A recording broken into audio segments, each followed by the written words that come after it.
ആവേശത്തിമിർപ്പിൽ മാഗിന്റെ ഒന്നാമത് പഞ്ചഗുസ്തി മത്സരം Pradeep K Davids champion of champions ആവേശത്തിര ഉയർത്തി. Malayala association of greater Houston ഒന്നാമത് പഞ്ചഗുസ്തി മത്സരം മാക് ആസ്ഥാനമായ സ്റ്റഫോർഡ് കേരള ഹൌസിൽ മാർച്ച് 29 ശനിയാഴ്ച അരങ്ങേറി. 45ഓളം വരുന്ന കായിക താരങ്ങൾ നേർക്കുനേർ മാറ്റുരച്ചു.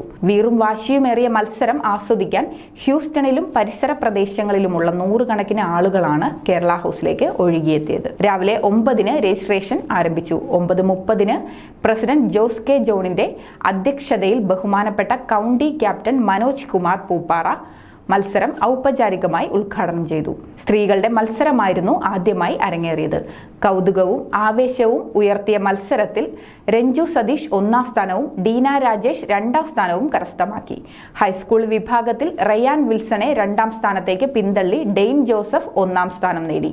175 പൗണ്ടിന് മുകളിൽ ഭാരമുള്ളവരുടെ അവസാന മത്സരം പൊടിപാറി. പ്രദീപും ജിമ്മിയും ഏറ്റുമുട്ടിയപ്പോൾ കാണികൾ അക്ഷരാർത്ഥത്തിൽ ആർത്തിരമ്പി. ജിമ്മിയെ ഒരു ഉജ്ജ്വല മത്സരത്തിൽ 2ാം സ്ഥാനത്തേക്ക് പിന്തള്ളി പ്രദീപ് കെ ഡേവിസ് 1ാം സ്ഥാനം സ്വന്തം പേരിൽ കുറിച്ചു. Today's headlines brought to you by Malabar Gold and Diamonds.